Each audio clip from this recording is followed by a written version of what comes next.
우리는 지금 사도 바울의 선교팀이 비스디아 안디옥에서 선교하는 장면을 보고 있습니다. 누가가 기록한 비스디아 안디옥의 선교의 특성은 설교에 있다고 말씀드렸습니다. 그래서 비스디아 안디옥의 설교를 지난주 두 번에 나누어서 우리는 봤습니다. 1931년에 인도의 간디가 이런 말을 했습니다. 인도주의적 활동을 통해 개종시키려 하는 것은 아무리 잘 말해도 건강하지 못한 일이다. 자신의 종교가 기독교라고 고백하는 의사가 내 병을 고쳐주었다고 해서 내가 왜 개종을 해야 하는가 라고 말했습니다. 그는 선교팀에게 치료를 받으면서 그가 이렇게 고백한 겁니다.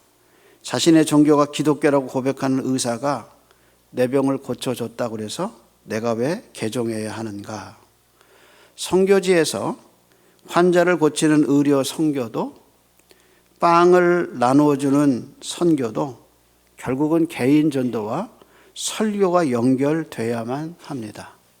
그 자체의 인도주의적 행위로 복음이 증거되지는 않습니다. 그래서 간디가 왜 내가 개종해야 되는가? 내 병을 의사가 고쳤다고, 기독교인이 고쳤다고 해서 내가 왜 개종해야 하는가? 라고 선교에 의문을 달았습니다. 그래서 존 스타트는 선교에는 전도는 물론이고 사회 참여도 포함되어야 하지만 궁극적인 목적은 그리스도를 통한 구원이라고 그는 말했습니다. 결국 선교란 복음의 메시지가 증거될 때 그때 선교가 이루어지는 겁니다.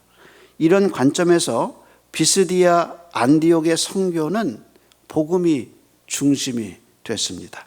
그래서 오늘 본문은 바울이 설교를 마친 다음에 일어난 청중의 반응으로 본문이 시작되는 것을 볼 수 있습니다. 42절에 보면 놀랍게도 청중이 바나바와 바울에게 다음 주에도 이 말씀을 해달라고 요청하는 것으로 시작됩니다. 42절입니다. 그들이 나갈 때 사람들이 청하되 다음 안식일에도 이 말씀을 하라 하더라 라고 얘기했습니다. 여기서 말하는 이 말씀이라는 것은 사도 바울의 첫 번째 설교 16절에서 41절에 이르는 말입니다. 바울은 이 설교에서 기독교의 핵심을 대해서 얘기합니다. 기독교가 무엇이냐? 기독교의 핵심은 복음이다. 복음의 핵심은 누군가? 예수 그리스도의 죽음과 부활이다. 그리고 예수님을 힘입어서 죄사함을 받는다. 인간의 죄 문제는 예수 그리스도를 통해서 해결할 수 있다라고 선언했습니다. 사람들이 그 설교를 듣고 말하기를 다음 안식일에도 이 설교를 해달라고 요청했고 실제 다음 안식일에 온 성사람들이 다 왔다고 말할 정도로 수많은 수가 모였다라는 것이 누가의 이야기입니다. 누가는 여기서 더 중요한 정보를 43절에 주는데 회당의 모임이 끝난 다음에 사람들이 두 사도와 더불어 말을 했는데 사도 바울이 뭐라고 말했냐면 하나님의 은혜에 머물러 있으라고 말했습니다. 그러니까 첫 번째 비스디아 안디옥의 설교가 끝난 다음에 많은 사람들이 그중에 많은 사람들이 예수님을 믿게 됐고 그래서 그 사람들에게 하나님의 은혜에 머물러 있으라라고 권했고 그 다음 주 안식일에는 더 많은 사람이 모였더라라는 이야기가 본문의 흐름입니다. 여기서 우리는 좀 더 근본적인 질문을 해봐야 합니다. 비스디아 안디옥의 교회는 불과 2주 만에 생겼어요. 도착했죠? 버가에서 비스디아 안디옥까지 험한 산길을 거쳐서 올라와서 회당에 앉았죠. 그리고 회당장들이 와서 네가 할 말이 있으면 설교해라 그래서 그때 설교했죠. 설교가 마친 다음에 그 중에 믿는 사람들이 생겨서 너는 하나님의 은혜 가운데 거하라고 말했죠. 그 다음 주에도 그 설교해달라고 그래서 그 다음 주에 많은 사람들에게 설교했죠. 그래서 사람들이 믿게 됐어요. 몇 주 걸렸어요? 2주 걸렸어요. 2주 안에 이 교회가 생긴 겁니다. 그리고 사도 바울이 비스디아 안디옥을 떠나서 제2차 전도 여행했을 때 데살로니가에 가죠. 데살로니가는 얼마 동안 사역했느냐? 3주 사역했어요. 3주 동안 하나님의 말씀을 전했는데 그 결과 데살로니가 교회가 생겼어요. 따라서 우리는 물어봐야 합니다. 근본적으로 물어봐야 돼요. 도대체 교회는 누가 세우는가? 그겁니다. 성경에서 교회라는 말을 처음 쓰신 분은 예수님입니다. 마태복음 16장에 베드로의 신앙 고백을 들으신 예수님이 너는 베드로라. 내가 내 교회를 이 반석 위에 세우리라 라고 얘기합니다. 그리고 음부의 권세가 이기지 못하리라. 그러니까 교회는 누가 세우느냐? 예수님이 세우셔요. 예수님이 베드로가 주는 그리스도의 주요 살아계신 하나님의 아들이라는 신앙 고백 위에 누가 세우느냐? 예수님이 교회를 세우고 그 교회는 음부가 이기지 권세가 이기지 못한다고 한 겁니다. 따라서 교회는 누가 세우냐? 예수님이 세우셔요. 전도자가 가서 전도하고 설교자가 가서 설교하지만 교회는 누가 세우느냐? 예수님이 세우셔요. 그래서 사도행전에 나오는 모든 교회의 설립은 주님이 하셔요. 마치 사도 바울이 비스디아 안디옥에 가기 전에 이미 가서 씨만 뿌리면 예수 믿는 사람이 생기는 것 같은 그런 영적 분위기가 돼 있어요. 데살로니가에서 베레아로 갔을 때 베레아 사람들은 더 마음에 준비되어 있었어요. 그래서 복음을 전하니까 많은 사람들이 하나님의 말씀을 믿고 돌아오게 됐어요. 어떻게 그렇게 할 수 있었느냐? 예수님이 교회를 세우고 싶었던 거예요. 조선 땅에 복음이 선지자들, 이 선교사들을 통해서 조선이 준비되어 있었어요. 그래서 복음의 씨가 뿌려지면서 수많은 곳에 교회가 생기고 사람들이 돌아오기 시작했어요. 누가 하셨냐? 하나님이 그리스도의 교회를 세우셨던 거죠. 따라서 사도행전의 이 이야기를 보면서 어떻게 2주 동안 교회가 생길까? 어떻게 동안 3주 동안 교회가 생길까? 하나님이 복음의 역사를 위해서 하신 거예요. 따라서 오늘 한국에 이렇게 많은 교회가 세워지고 복음의 역사가 그렇게 역동적으로 왔던 것이 누구의 역사였느냐? 하나님의 역사였다는 거죠. 그래서 비스디아 안디옥에 이렇게 교회가 생기고 사람들이 예수를 믿게 됐어요. 그런데 그 교회 안에 박해가 일어나죠. 45절에 보면 유대인들이 극렬하게 바울이 말하는 것을 변박하고 비방했다 그랬어요. 나중에 14장에 가면 이 비스디아 안디옥에 있는 사람들이 어디까지 쫓아오느냐? 루스드라까지 쫓아와요. 그래서 사도 바울과 바울의 일행을 향해서 돌을 집어 던진 사건이 일어나요. 따라서 우리는 이렇게 유대인들이 극심하게 반대한 이유가 무엇일까라는 것을 다시 한번 생각해 보게 되죠. 왜 이렇게 교회 서는 것을 반대했을까? 왜 이렇게 사도 바울을 반대했을까? 그 이유는 두 가지로 요약할 수 있습니다. 그 첫 번째는 예수님 때문이에요. 바울은 예수님이 이 땅에 오신 하나님의 아들이다. 그분이 십자가에 죽으시고 부활하셔서 인간의 죄 문제를 해결했다라고 선언, 복음을 전합니다. 근데 유대인의 시각에서 십자가 나무에 달려 죽은 자는 다 저주받은 자예요. 그런데 그 저주받은 예수가 하나님의 아들이요 하나님 자신이라고 선포하는 기독교가 너무 싫은 거예요. 그래서 그들은 죽은 예수가 저주받은 사람이라 구세주가 될 수 없다고 이미 예루살렘에 있는 공회, 산헤드린 공회가 그렇게 정하고 예수의 이름으로 말하지도 말고 가르치지도 말라고 그랬는데 이 선교사들이 비스디아 안디옥에 있는 회당에 와서까지 그 복음을 전하니까 너무 예수가 싫은 거예요. 그래서 그들은 하나님의 섭리로 이루어진 이 사건을 반대하죠. 바울은 그런 유대인들에게 구약 성경 4군데를 인용하면서 예수가 하나님의 아들이라는 사실을 비스디아 안디옥에서 선언하죠.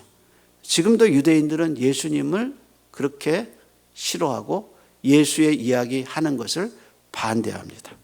두 번째 이유는 이방인들 때문입니다.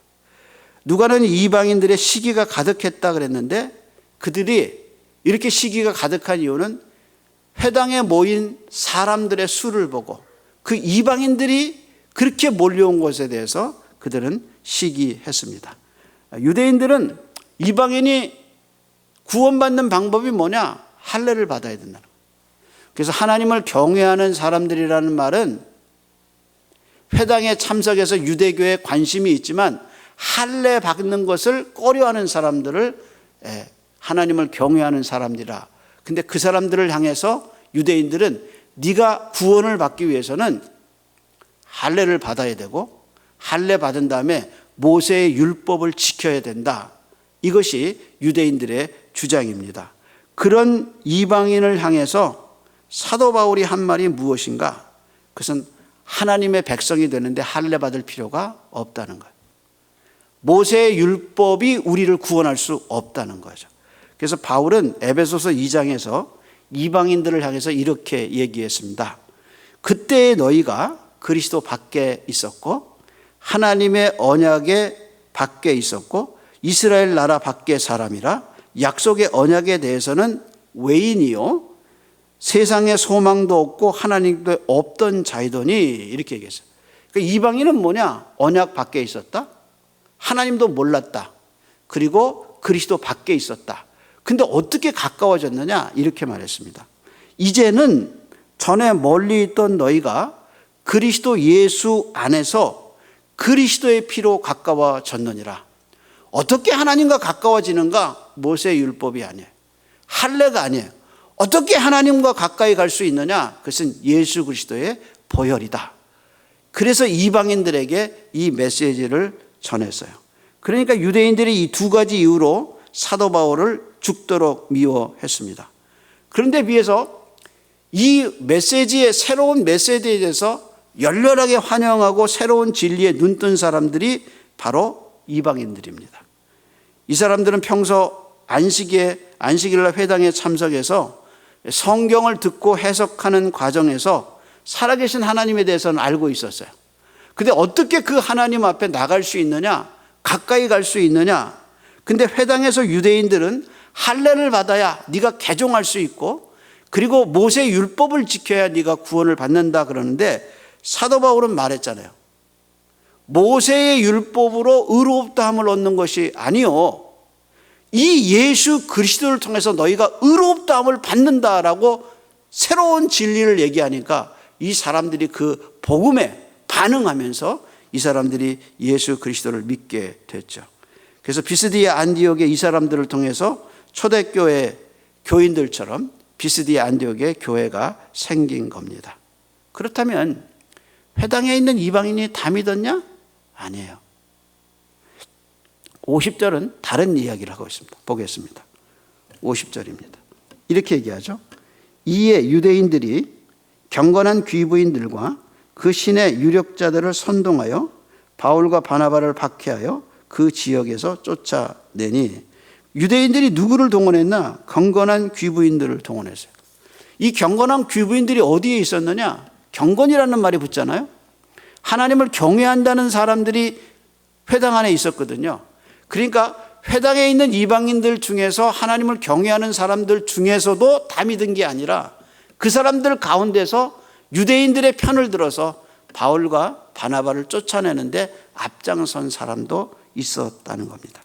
따라서 하나님의 말씀을 들은 두 가지 반응을 비스디아 안디옥 사건에서 우리는 깨달을 수 있어요. 우리는 하나님의 말씀에 대한 두 가지 태도, 다시 말해서 44절에서 52절까지 하나님의 말씀이라는 말이 4번 나와요. 예를 들면 44절에 온 성이 다 하나님의 말씀을 듣고자 하여 모였다. 46절에는 바나바와 바울이 담대히 말하여 가로되 하나님의 말씀을 마땅히 너에게 전하여야 할 것이로되 하고 유대인에게 얘기하죠. 48절에는 이방인이 듣고 기뻐하여 하나님의 말씀을 찬송했더라. 49절에는 주의 말씀이 온 지방에 그 지방에 두루 퍼졌더라 그랬어요. 그러니까 이 하나님의 말씀을 듣고 두 가지 반응이 일어나는데 한 반응은 45절에 그 바울의 설교를 듣고 말씀을 듣고 반박하고 비방하는 사람이 생겼는가 하면 정반대의 현상은 48절에 듣고 기뻐하며 하나님의 말씀을 찬송했다라는 말이 나와요. 여기서 찬송했다는 말이 뭐냐? 공경했다는 말하고 같아요. 그래서 이 찬송이라는 말이 십계명에서 5계명 내 부모를 공경하라 그러면 네가 땅에서 장수하리라, 그 공경이라는 단어와 여기 찬송이라는 단어가 같은 의미예요. 다시 말해서 그 말씀에 순종하며 살았다는 거예요. 그러니까 어떤 사람은 하나님의 말씀을 들었을 때 반박하고 비방했는데 어떤 사람은 그 말씀을 듣고 감사하고 그 말씀에 찬송하고 하나님을 높이게 됐다 하는 거죠. 아니, 같은 말씀인데 왜 이런 정반대의 결과가 나타나는가? 바울이 로마서 10장 17절 이렇게 얘기하죠. 믿음이 어디서 생기느냐? 믿음은 들음에서 난다. 들음은 예수 그리스도의 말씀으로 말미암으니라. 그러면 예수 그리스도의 말씀을 들으면 다 믿음 생기냐? 아니죠. 그 사실을 또 사도 바울이 데살로니가 후서 3장 2절에 또 그걸 풀어요. 뭐라고 말했냐? 믿음은 모든 사람의 것이 아니다 그랬어요. 그러니까 똑같은 말씀을 들었는데 어떤 사람에게는 믿음이 생겨요. 근데 어떤 사람은 반대 현상이 일어난다는 거예요. 왜 그럴까? 왜 그럴까? 그래서 누가는 이 과정에서 신학적인 용어를 하나 사용해요. 이것이 사도 바울이 지금까지 한 번도 쓰지 않았던 단어예요. 그 신학적인 용어가 뭐냐? 영생 주기로 작정된 자는 다 믿더라. 그 말이에요. 그럼 우리는 작정이라는 말을 좀 생각해 봐야죠. 이 작정이라는 헬라 말이 타소라는 말이에요. 근데 이 단어는 신약 성경 사도행전에만 4번 나와요. 근데 이 4번의 타소라는 이 작정이라는 그 말의 중요한 포인트는 누가 작정했느냐, 그 작정의 주된 주관자가 중요한 거예요. 이 타소라는 말은 하나님이 주권적인 행동을 할 때 쓰는 단어예요. 그래서 작정이라는 뜻이 뭐냐? 이런 류예요. 할당했다, 지명했다, 그 뜻이에요. 그러니까 누가 할당했냐? 하나님이 할당했다. 누가 지명했느냐? 하나님이 지명했다는 거예요. 그래서 타소라는 말의 중요성은 그 주권적인 하나님의 행위를 얘기할 때 타소라는 말을 써요. 그러니까 하나님이 뭐라고 얘기했느냐? 이 사람 비스디아 안디옥에 회당에서 설교를 듣고 있는 이 이방인들과 유대인들 사이에서 하나님이 영생 주기로 할당한 사람, 영생 주기로 지정한 사람들은 예수 그리스도의 복음을 믿게 됐다, 이렇게 얘기하죠. 그래서 구원은 뭐냐? 철저하게 하나님의 선물이에요. 바울이요, 이 작정을 에베소서 1장에 길게 설명해요. 그래서 에베소서 1장의 타이틀이 뭐냐면 이거예요. 하늘에 속한 신령한 복. 그러니까 복은 복인데 땅에서 잠깐 누리다가 없어질 그런 복 아니라 하늘에 속한 영원한 복에 대해서 설명해요. 그 복을 뭐라고 말했냐? 이렇게 얘기했어요.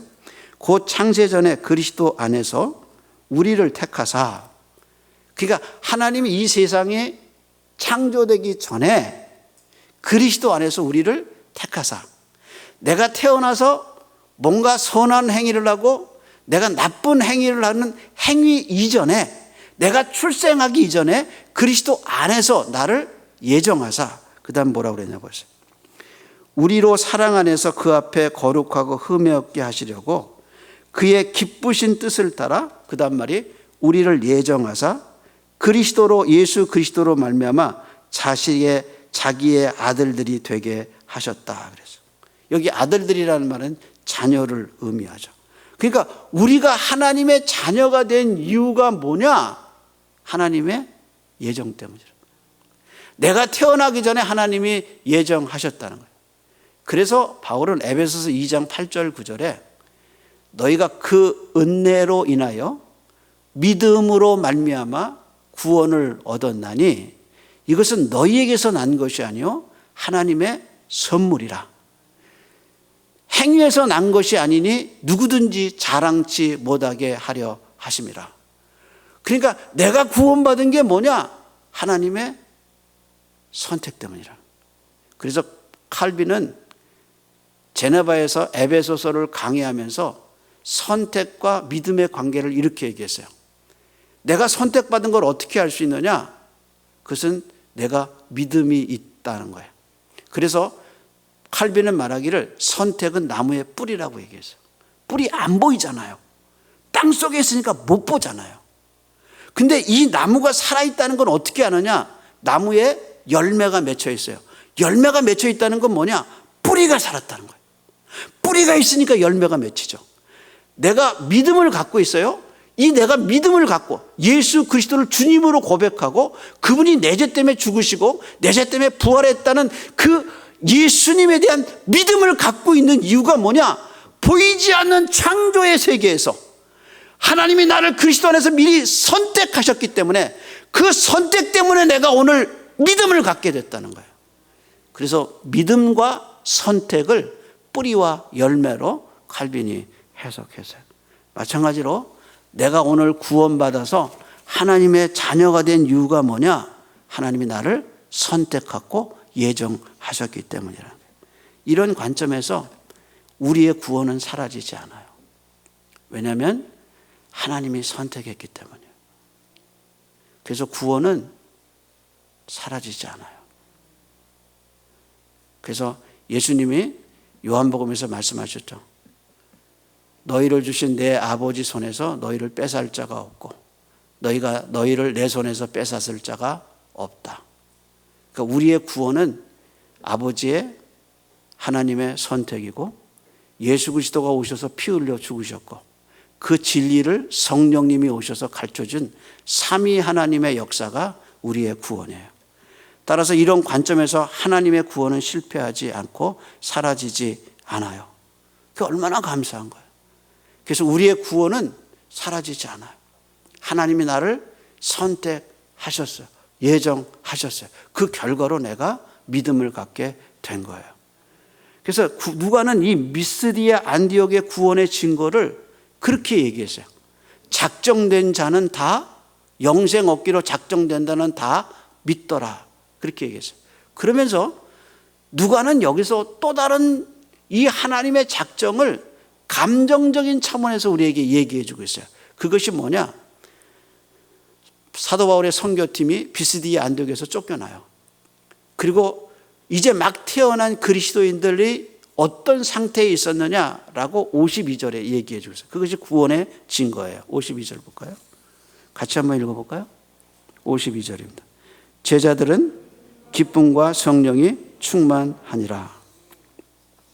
바울의 선교팀이 박해자에 의해서 비스디아 안디옥을 나가게 되고 남아있는 성도들의 영적 상태를 누가가 52절에 얘기했는데 그것이 구원의 증거가 되는.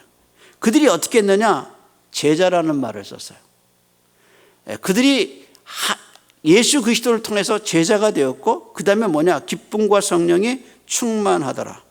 누가와 사도행전 전체에서 구원의 결과로 항상 말하는 게 뭐냐? 기쁨이에요.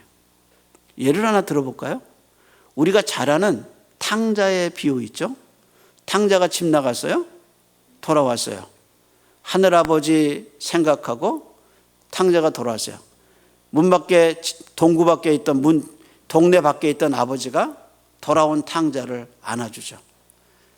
어디서 뭐 하다 왔느냐고 묻지 않았어요. 내가 준 돈을 다 어디서 썼느냐고 묻지 않았어요. 아버지는 그냥 돌아온 아들을 안아줬어요.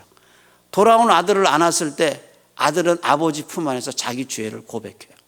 제가 이런 죄를 지었습니다. 나를 품꾼의 하나로 써주소서.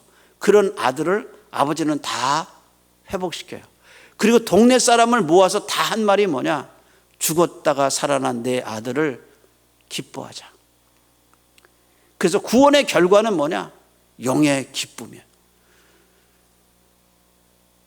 99마리 양 99마리 놔두고 한 마리 양을 찾으러 갔던 목자의 이야기 보세요. 누가가 뭐라고 표현하냐?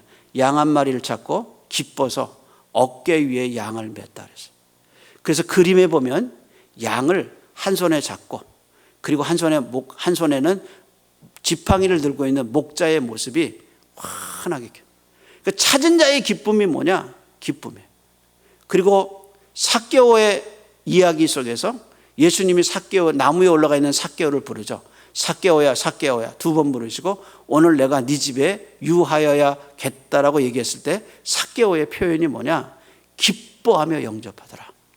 그러니까 구원의 증거가 뭐냐? 선택의 그 결과가 뭐냐? 우리의 기쁨이에요. 얼마나 기쁜지 몰라요.